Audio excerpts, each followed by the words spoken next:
नहमदुहु व नसल्ली अला रसूलिल करीम अम्मा बाद फ़ऊज़ु बिल्लाहि मिनश शैतानिर रजीम बिस्मिल्लाहिर रहमानिर रहीम।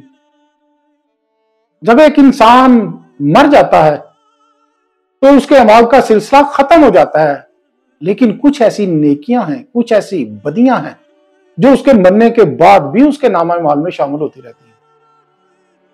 इस हवाले से मैं आपको एक दो हदीसें मुबारका सुनाना चाहता हूं। मुस्लिम शरीफ की हदीस है, हुजूर का फरमान है, जिसका मफहूम कुछ इस तरह से है कि जब एक इंसान मर जाता है तो उसके अमाल का सिलसिला खत्म हो जाता है सिवाय तीन चीजों के।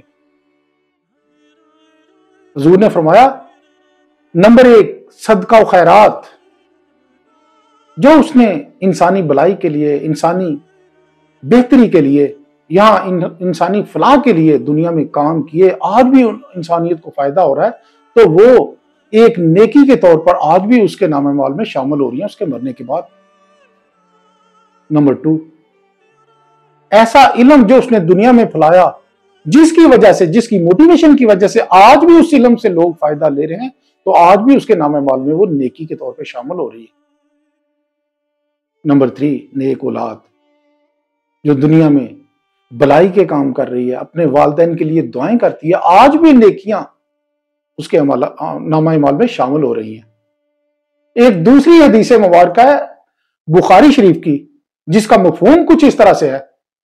हुजूर ने फरमाया कि जब भी दुनिया में कोई कत्ल होगा, नाहक कत्ल होगा, नाहक खून बहेगा, तो उस नाहक खून का, उस नाहक कत्ल का एक हिस्सा हजरत आदम अलैहिस्सलाम के पहले बेटे काबील के किस्से में जाएगा, उसके हिस्से में जाएगा, उसके नामा-ए-माल में शामिल किया जाएगा। क्यों?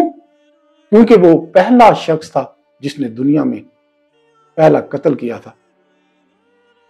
इन चीजों को अगर सामने रखें तो हमें जिंदगी में हर काम बड़ा सोच समझ के करना चाहिए। एक छोटे से छोटा अमल भी पहले 1000 दफा सोचना चाहिए। जिंदगी में तो दूर की बात, कहीं बाद में भी इस मामले में मेरी पकड़ ना हो जाए।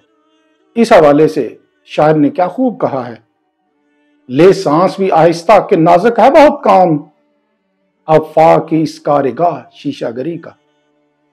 इजाजत दीजिए इस दुआ के साथ, अल्लाह पाक हमें खुशियां दे और खुशियां बांटने की तौफीक दे।